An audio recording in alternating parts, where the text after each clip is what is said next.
Ichigo awakens, Battle Lodge, Chapter 30, Swords and Seals.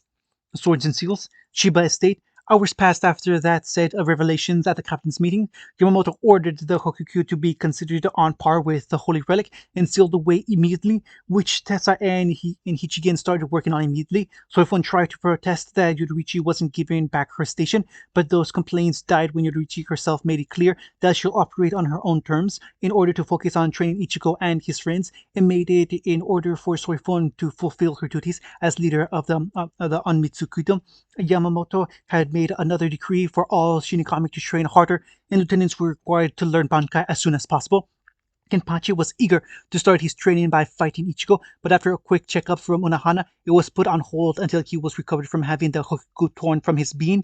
It took the combined strength of Komomaru, Love, Ishin, Tessai, and Kensai to hold him back from maiming Urahara, while Mayuri slashed him with Ashigoi Gizo. Ichigo and Rukia went on that date. She said he owed her, having tea together, telling stories about their past, and visiting the gravesite of Rukia's friends. He was in a normal shihashuko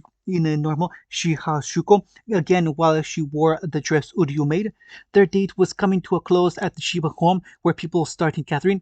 They found Ganju, and he told them that it was a Shiba tradition to host a fireworks festival whenever someone is either born or brought into the family. He left them saying that they needed to celebrate 4 times harder because they had 4 new family members in the Kurosaki family, claiming they'll do it again when Masaki can finally join in celebrating. Almost every captain and lieutenant came to attendance. Maruri engrossed himself with researching Naruto's arm.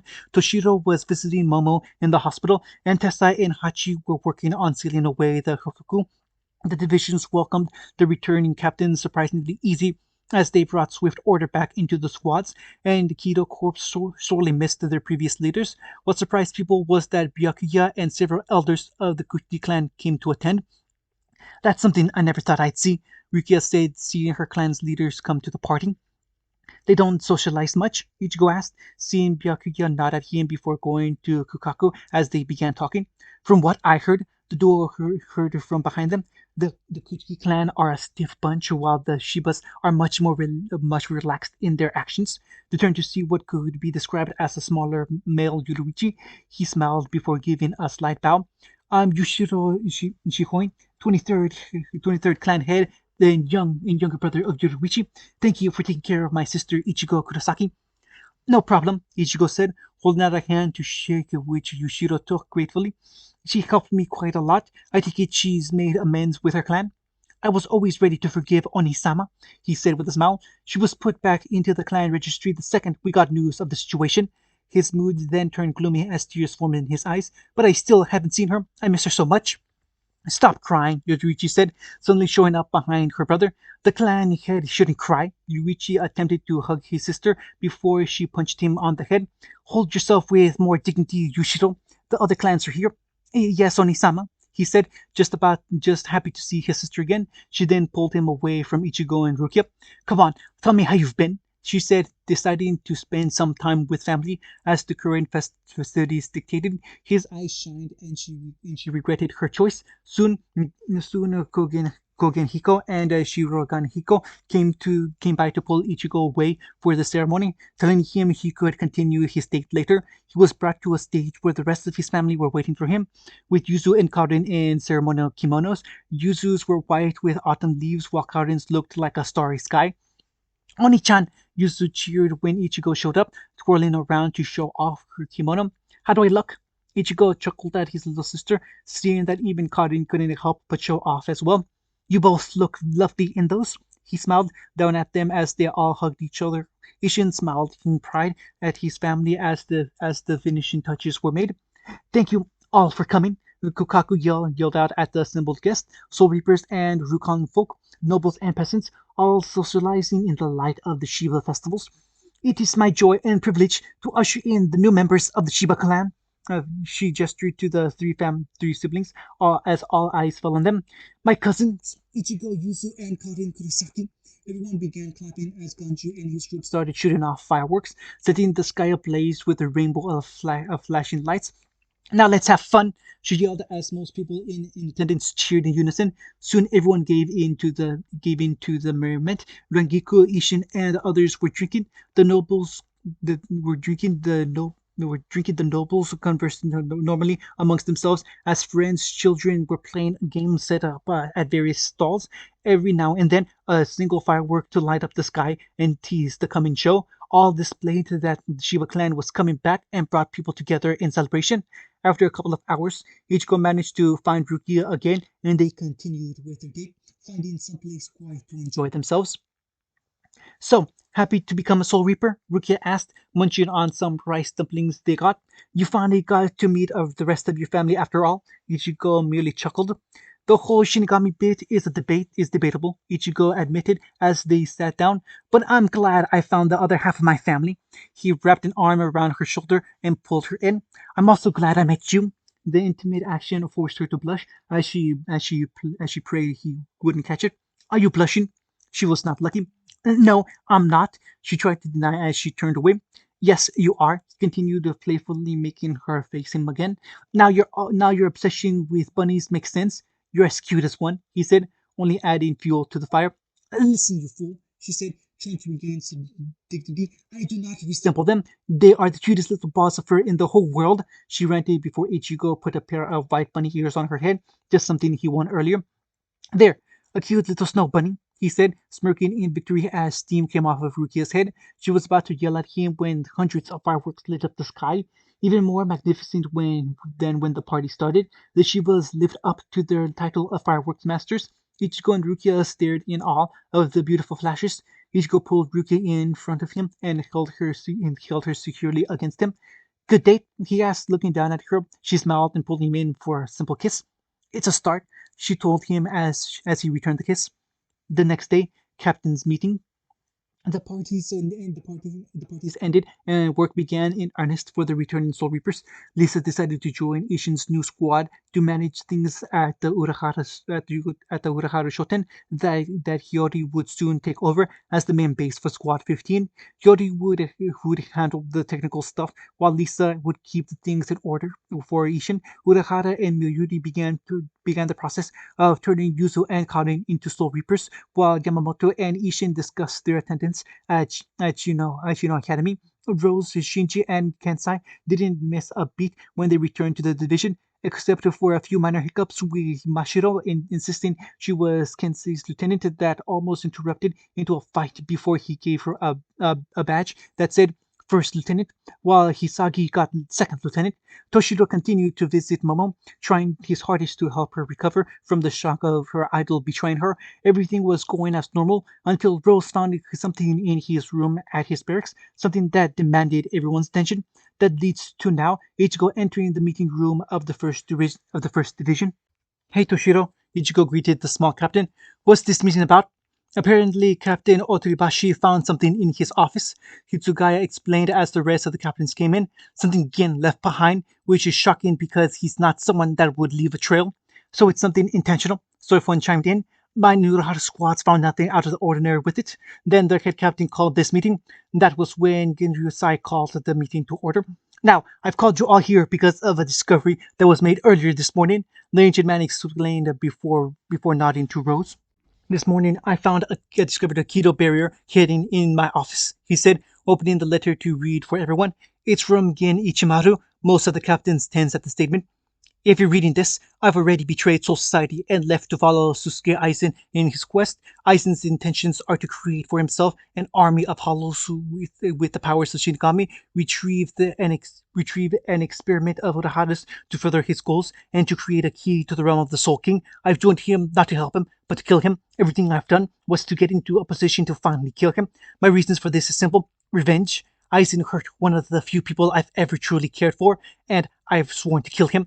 No matter the cost, I do not write this to justify my actions, but to prepare a backup plan should I fail. Eisen has performed many experiments over the centuries of his life, the results of which has led to a altercation incident 100 years ago. Experimental hollows that killed Lieutenant Ken Chiba and wounded Captain Ishin Shiba. The latter led to a union that brought about what is possibly his biggest unintentional success. Ichigo Kurosaki, the only hybrid being of Quincy, Soul Reaper, and Hollow. If you found this before the war, Aizen is planning, and I urge you, train Ichigo Kurosaki, make him grow to the peak of what power he's capable of. If I ultimately fail and die, he is your best hope in stopping him. I'll try to find some way to assist in any way I can. I've little reason to believe I'll survive through this, and even if I do, then I'll be rotting in the maggot's nest for the rest of my life. But if it kills Aizen, I don't care. Sincerely, the former captain of Squad 3, Gin Ichimaru. Damn, Love said. That's heavy and most unnecessary, Yamamoto said. I was already planning on having Ichigo trained for the coming war with the Quincy, but hearing that Aizen seeks to create an Oken is troubling. Oken, Ichigo asked, is that what'll let him into the royal realm? The location of the Oken, the king's key, is only known by the captain commander of the court guard squads and is passed by word of mouth only, the old dragon explained. To hear that Aizen may have found a way to create one is most troubling. I want his research history, find out what he's planning to do, Urahara. Understood, Commander, the eccentric man said in an odd moment of seriousness. With that, Yamamoto called the meeting to a close, and everyone began to leave. Where are you going, Ichigo? He asked as the hybrid began to leave. I'm heading for Squad 4, going to see if I can fight Kenpachi yet, he said, gaining a look from everyone in the room. Fighting him will be the best condition I can get, won't it? Many thought he was crazy, but everyone knew that he was right and probably had a death wish. Ichigo, Rose spoke up. There's more to the letter, mainly for you. Squad 14's temporary base, West Rukon's first district. Love Aikawa was going over mountains of paperwork, applications to join, construction costs, the budget reports. It was a nightmare. Thankfully, he had some decent help when Lisa offered a hand before returning to the living world. But for what he was supposed to do and what he was planning, he was going to need more time and help. The decision to create a Rukan portal did not sit well with some groups. The first district of West Rukon was the only group willing to listen and allow him to set up a base there. Luckily, his more current interview offered a helping hand in a big way. Your brother was a good man, Love said to the man in front of him.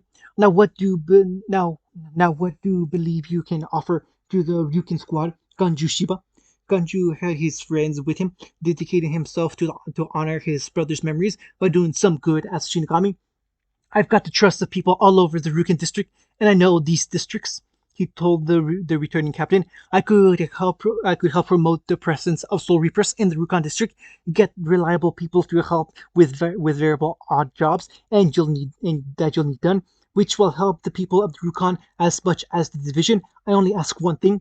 This caught Love's attention as he focused more intently on the thug. Many people still want to reunite with lost family members when they came from the world of the living. I want to use the manpower you eventually gain to help these scattered families. Gaju said with all the professional seriousness he could hope to muster. Love continued a focused stare on him before cracking up. He started crying out, "Oh man, this is just rich." Ganju blushed, feeling embarrassed that this man was stomping on all the effort he put into making this interview. You're like a side character trying to make an effort and impact in a manga. Love just kept laughing. This is too good. This is too good. I love it. After he finally calmed down and caught his breath, did he regard Ganju again? Oh, I need a good laugh. Thank you. In all seriousness, though, I was already trying to figure out a way to do just what you asked. So when I finally have a squad that can do that, you can be in charge of those efforts. He extended a hand to the Shiba clan. Welcome to Squad 14. Ganju smiled in relief and clapped the captain's hand. Happy to be here, he responded with a confident smirk. Let's get you guys suited, he said before calling out. Hey, Shusuke, Makato. Two men appeared, the former looking rather unkempt, with messy blue hair, while the latter had slick black hair with purple rimmed glasses. My lieutenant and third seat, Shusuke Amagi and Makoto Kubune. These guys will help you all settle in, he said with a smile. Yes, sir, the both nodded to their captain while Amagi issued them to follow him. Ganju was about to join when Love grabbed him. Keep an eye on them, Love whispered, not a single hint of humor in his tone. Makoto's got an ego, and there's something about Amagi I don't trust, he explained to surprising Hanju. Now laugh when I do. He pulled away, and since she didn't even know that V Club meant, and since she didn't even know what V Club meant when he called us that, he laughed heavily as Ganju started laughing with him. Thank you, I needed that, Ganju said, nodding at his new captain's orders. Glad to help, Love said, getting back to his paperwork. Squad 10, Rangiku Matsumoto. Rangiku took a deep breath and reflected on the events of the day. As things started to settle down, Toshiro almost got a response from Momo before she returned to her catatonic state. Several other Soul Reapers were offered their assistance to Captain Love, and others were applying for her old captain's new division. She was glad to find out he was alive, and the party members who served as a good distraction. All the hustle and bustle left her to her thoughts that one of her oldest friends was a traitor and she couldn't stop it. Hello, she heard suddenly, making her jump in surprise. Rankiku, she turned to see her former captain's son. Oh, you're Ichigo, she said, meeting the hybrid for the first time in her life. I was at the party yesterday. You Shiba folk really know how to have fun. Her mood got better when she saw what he had with him. Are those dried persimmons? She said, pointing at the small bag in his hand. Oh yeah, Ichigo responded, pulling out one of the shriveled fruits while handing her the bag. I heard you like them. Took forever to get my hands on these considering I had no money. He took a bite of dried fruit, letting the sweet taste dance in his tongue. Thank you for the gift, she said, flashing a teasing smile. How about I return the favor? She traced a finger across her cleavage, making Ichigo stutter in embarrassment at her shamelessness of flirting before she pulled out a bottle of liquor. Come on, you gotta have fun side too. You're Captain Ishin's son after all. And she somehow got Ichigo to start drinking with him. After a few cups between them, mostly her, she asked something that was bugging her. So, what made you want to talk to me? She asked, slurred after drinking most of the first bottle and half of the second one, while Ichigo was on a third cup. Well, Ichigo started, thinking back to the rest of Gin's letter. Hey, Ichigo, if you're reading this, do me a favor. Look after Rangiku for me. She's been like a sister to me. Could have been more, but I distanced myself to focus on my mission. I've been watching you a long time. You're the only one I trust with this. Keep it a secret, though. She shouldn't cry over an ass like me. That said, you seemed depressed yesterday, like you needed a friend. She looked at him with calm, focused eyes that believed how much she was that belied how much she was drinking. I really don't like seeing anyone sad, not when I could help. He looked at her to see her giving him teary puppy eyes. He was immediately on edge after that. You are such a cutie, she cried out, hugging Ichigo with her chest and cutting off his air supply. You are so much better than that jerk Gin, always running off from never telling me where he went. She ranted while Ichigo was struggling for breath. She also felt something in his coat pockets. She pulled him away. Ichigo started gasping for air and finally got a good look at him. A gentleman and a hottie. How about I give you a little something to be nice to for being so nice? Rankiku, are you drunk? Ichigo asked as she leaned in, licking her lips. Maybe, she said before she pounced on him. Squad 4 barracks. It was the next morning and Ichigo was nursing a minor hangover, hoping to find some relief. He went to the medical facility of the 4th Division, mainly to find what his current condition was, but he could kill two birds with one stone. Unohana was currently applying a special keto to him in the effort to relieve his pain. I first developed this spell to help Kyoto after he drank too much. Unohana said, lecturing the teen. After a couple times, I worked out all the kinks and let him suffer for his own poor judgment. I expected better out of you, young man. Sorry, Captain Unohana, he groaned, still feeling a dull throb in his head. I shouldn't be testing my limits my first time drinking. I believe your friend said he was endangered. What do you think your father would say about this? She asked, believing fatherhood had taught Ishin some responsibility. Since I was drinking with Rangiku, he congratulated me on his. He trailed off as he mentally counted. Fifth daughter, though when he finds out I'm dating Rukia as well, he'll demand I start making him grandchildren. Unohana felt herself sweat drop. Ishin has changed, but not for the better. I see, she said, finishing up her treatment of the boy. We'll try not to drink too much if you can't avoid it, he said, looking over his stride again. In other news, you seem well enough to fight again. She grabbed Ichigo as he shot up and prepared to bolt. Head for Sukiku Hill. We want to contain the damage. She let go and he disappeared in a burst of speed. Better send word to the others, she said before the Hell Butterflies flew towards the Kido Corps based on the barracks of Squad 1 and 12. Urahara, Tensai, and Hachikin were preparing something special. Sokyo Hill. The second Ichigo told Tempachi that Unohana gave him the clear to fight and where it had to be. He bolted as fast as he could, managing to beat Ichigo's flash step by a single second. Now they stood there, each one eagerly anticipating their next fight, waiting for the moment to strike. Yachiro jumped off to the sidelines. The second Kenpachi stopped, waiting for the two to clash. Suddenly, they charged at each other and slammed their blades together, creating a massive gust. The three Kido masters that Unohana contacted earlier dropped from the sky and began conjuring a barrier. You wanted to use sparring with Captain Zaraki as your conditioning? Then you may, Genryusi said as he and Unohana made themselves known to the two fighters. Within this barrier that Captains Urahara, Tesai, and Lieutenant Hachian created, your wounds will heal immediately, a way to even the battleground between the two of you.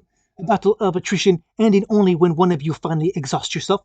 The barrier finally sealed the two in, and any tested Yamamoto's words and they tested Yamamoto's words with Kenpachi slashed his hand. True to the ancient commander's words, it was healed instantly. Kenpachi gave Ichigo a feral grin as the hybrid covered himself in his hollow armor and wings, all flooring Reishi as he created his field of blades. The barrier muffled the sounds, but the clashes could still be heard into the Rukon districts.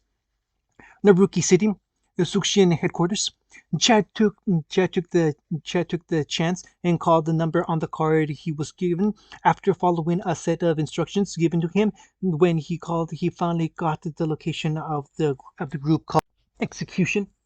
They said that they could help him grow stronger, that they all mattered to him now. If something went wrong, he knew Ichigo would knock some sense to him. He entered an apartment that looked like a classy bar, with an old bartender wearing a leather strap on his right eye, a man with combed back hair and an X-shaped pendant, a girl around his age with twin pigtails in her magenta hair, a dark-skinned woman with knee-length boots, a blond boy with dark clothes, and a man with heavy hair and a scar along his left leg.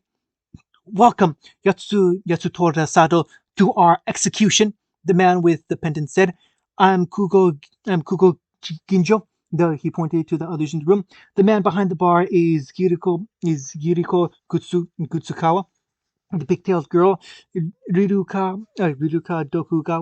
Dokugamin, the woman with the boots, Jackie Tristan, the blonde boy, Yuki Hans of Vorleran, and finally the scarred man, Shukuru Tsushima. We are people with the same powers as you, the powers known as Fullbring. Kugo explained as Chad walked further into the room, scanning the occupants and staying on guard as Jujurichi taught him. My power is called Fullbring, he asked, sitting across from Kugo. What is Fullbring? The man chuckled. Fullbring is the power to control the soul of objects, he said before the drink beside him began to glow. All objects have a soul, he said as the liquid inside it rose towards his mouth. Fullbringers can manipulate that soul to do various things they want: move great distances, walk on water, fly to the air, and the ability to drink without moving any part of my body. The last one is much less impressive, isn't it?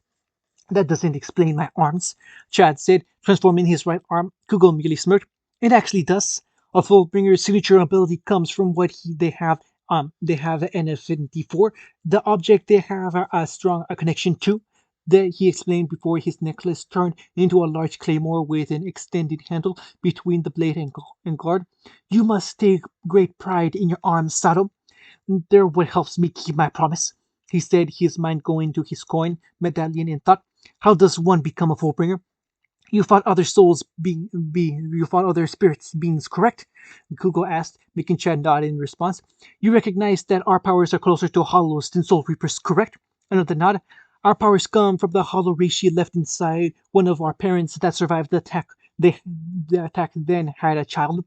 Chad thought back to his parents, remembering a weird scar on one of them. Then he remembered when his powers first manifested. My father is Shinkami, Ichigo's voice echoing in his mind. My mother was Quincy. They met when he was hunting a powerful hollow that she killed after being bit. That's where all my abilities come from. The rarest instances of Deus Ex BS ever. So one of the parents had to survive being attacked by a hollow. He asked for clarification. Kuko nodded, carefully scrutinizing the muscles routine. I might know someone else with a full brain. Ichigo Kurosaki, Kugo asked, making Chad's eyes widen. We're unsure on how to approach him. He has so much power already, but if he's willing to help us, then by all means, bring him in. Everyone never noticed the dark grin on Tsushiyama's face. Kurosaki Hospital, Quincy Training Hall. Uryu ran as hard as he could away from the endless barrage of arrows his father shot at him. He said that before they could restore his powers, they had to build up his stamina and endurance. Ryukin would come at him with the intention of killing him, and they would only stop when he said so. Uryu was running for his life for today. This was to prepare for the war, and his enemies would try to kill him. So he had to have the same mindset. He saw the logic, but he couldn't bring himself to come at his father with those instincts. Don't be foolish, Uryu, Ryukin said as he continued to fire a stream of arrows at his fleeing son. The enemy is the enemy. They will kill you if you don't kill them. Uryu got behind the barrier to catch his breath. Did you wait when you struck down those hollows? Would you have hesitated if you were permitted to kill those Shinigami? Knowing that your enemies are other Quincy's, can you bring yourself to kill them when they are murdering your allies? Yubak will not spare Ichigo. He almost killed your mother. Uryu thought back to that dark day his mother had her powers torn from her. Years spent sleeping, taken from her family, all because of the damn parasite emperor that he felt no murderous intent for.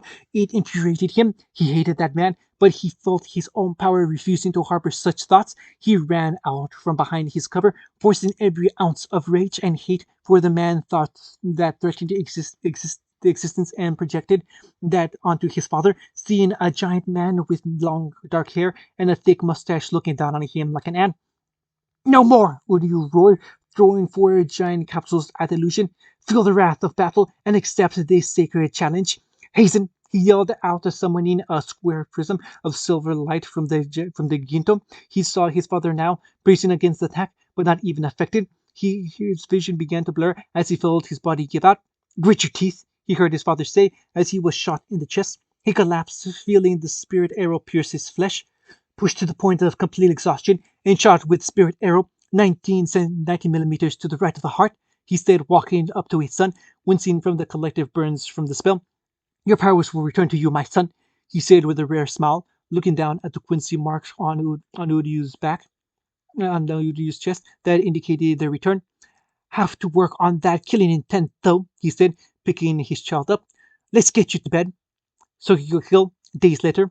Genryo and Onahana listened to the continued clashing between Ichigo and Kenpachi as they made their way back to the battle site. When they arrived, they found a good number of Squad 12 with Mayuri directing them. There were IV stands dripping a glowing blue liquid into the 3 kilo masses manipulating the barrier, while most of the squad members seemed to be making more. We refilled the bags and replaced them inside. Replaced them inside. Ichigo took on a new appearance with long wild hair, two long horns, and a slim body wielding a black katana, while Kenpachi looked more like a demon than ever. The only clothes left on either was their pants. Mayuri, what's happening? No, Unahana asked. Those Neanderthals happened, Mayuri growled, typing away at a machine and yelling at his subordinates. They just seem to grow in power as the fight goes on. Instead of which one of them will fall. It's whether the barrier can outlast them. He turned to face the two captains. Kenpachi just keeps getting stronger, and Ichigo is adapting to that strength. Kenny was always that strong. They heard you. They heard Yachiro say as she popped up out of nowhere. Kenny is the strongest there is. Ichi is bringing that out. Soon he'll be back in his old self, she said with the brightest smile she could manage. Unahana stared at the fight in awe. Those eyes, she thought in wonder, remembering she first met the current Kenpachi when he was a boy, the only one to ever wound her true successor to the name of Kenpachi. No, this was my sin to undo Ichigo. You can't take this from me. I bet Kenny will say my real name any. Yachiro said before her body disappeared, leaving only her clothes. Inside the barrier, Saraki got a massive axe with a cleaver blade to replace his chipped sword. That's when a crack appeared in the barrier. Oh no, Majidi said as the crack appeared. Run!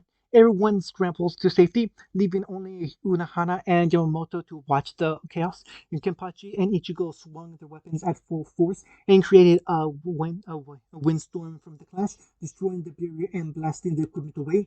Ichigo caught the blade and fired a zero from his horns at Kenpachi, who powered through it to punch Ichigo in his face. Ichigo was sent flying before charging back at his opponent. He dodged a fast swing from the Berserker and saved a Getsuga Tensho at Kenpachi, who returned it, slashing Ichigo across his stomach. Kenpachi tanked the attack while the wound on Ichigo bubbled and exploded in a mass of mouth tentacles all biting down on Kim, tendrils all biting down on Kenpachi. He tore his arm free and slashed them to pieces, while hundreds of black, blue, and dark red spears appeared. From each one shot millions of projectiles, spirit arrows, balas, and zeros, all aimed at Zaraki. He grinned and swung his axe, destroyed all of them. The two, still lost in their fight, charged at each other before Yamamoto appeared between them and punched them both in the chest. Ichigo's hollow armor shattered while with a loud crunch was heard from the Kapachi. While they fell, Hachi and Tessa appeared behind the two. Bakudo 99 Kin! They chanted in unison, not taking any chances. As the two fighters' arms were bound in black bands and sealed to the ground, the two spell masters planted their hands on the ground. Bankin, prologue, halting, raps, colossal exploded from where their hands were. Refrain, serial hundred bolts, hundreds of needles stabbed into the mummified fighters. Final, fully prohibited Great Seal. Giant metal blocks dropped on their heads, only to break apart after contact. Both warriors collapsed as everyone caught their breaths. I think it we're done, Ichigo asked as the two gasped for breath. Squad 4 barracks, later that day, the two of them finally came down from their adrenaline high and were aching. Every part of them hurt. Kepachi even said that he was satisfied for a good while, which Ichigo guessed would last a week till he wanted to fight again. When word reached the 11th, they swarmed the hospital, singing praises about their incredible captain, being so strong without having a shikai, now had to be invincible now that he did. He quickly had them all thrown out for being so noisy. Sheesh, he groaned, settling back into bed with the help of Ikaku and Yumichika. You think they know to shut up in the hospital? You really have a loyal squad, Kenpachi, Ichigo quipped, being the only one after only other patient in the room. They're your method too. They'll your well they're your methods too, Ichigo. The scarred man smirked. You're welcome to join my division at any time. He turned to Ikako. Speaking of which, where's Yutsuru? You think she'd be here? Ikako looked nervous, knowing how pissed Saraki would be when he got the news. Don't worry, Saraki. She never left you, Ichigo said, making the third and fifth seal looking at him strangely. But Captain Unohana said she disappeared right in front of her eyes. Yumichaka said before realizing he slipped and clamped his mouth shut. Yeah, but she never left Soraki, Ichigo defended. She disappeared about the same time he got a Shikai, right? Soon the gears started turning in their heads. Kenpachi, focus on what Yashiro looks like and push out your Raitsu. Kenpachi focused on that and felt a weight appear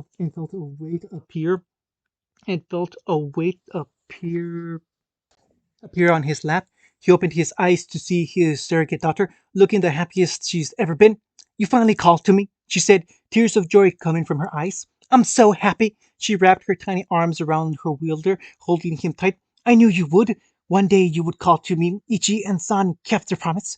Everyone stared at her in shock, except for Ichigo, who manifested his hollow blade. It'd actually be hard for him to break that promise, Nozarishi, and Sangetsu said to the pink head. We both like fighting just as much as Zaraki. We just have more stuff to do. He patted the girl spirit on the head, making her giggle in delight. It was fun battling you. Until next time. He faded back into Ichigo as Yachiro turned back to Kenpachi. Guess we should make Baldy your new lieutenant. I never did the job that well anyway, she said to her wielder. Lieutenant? Shikaku spoke softly. Being called Baldy didn't even register to him. It's okay. I'm just happy to be with Kenny. She smiled to Ikaku before turning back to her partner. I'll always be there when you need me, she said with a smile, kissing him on the forehead before disappearing back into his soul. So what now, Saraki? Ichigo asked after giving him a moment of silence. I'll handle a different goal in my life, he said, forcing himself up and powering through the aches and stiffs in his body. Going out of the room, the rest of the guys looked at each other before following him. They watched him limp to Captain Unahana, giving a lecture to some of the younger members of her squad. When she saw Kenpachi, she took on her scary mode. Captain Saraki, you really should be. She was saying before Kenpachi pulled her in and gave her a deep kiss. Time froze as everyone watched in shock. Unahana looked completely stunned at her successor's actions. After a while, he pulled away. For the longest time of my life, you were the only person I've ever respected, he said, remembering when they first met, when she showed him the joys of fighting. I wanted to reach that point again, find that feeling that only you gave me that one time. I wanted to continue where we left off. It gave me the most satisfying fight I've ever known in my life, greater than when you and I first met.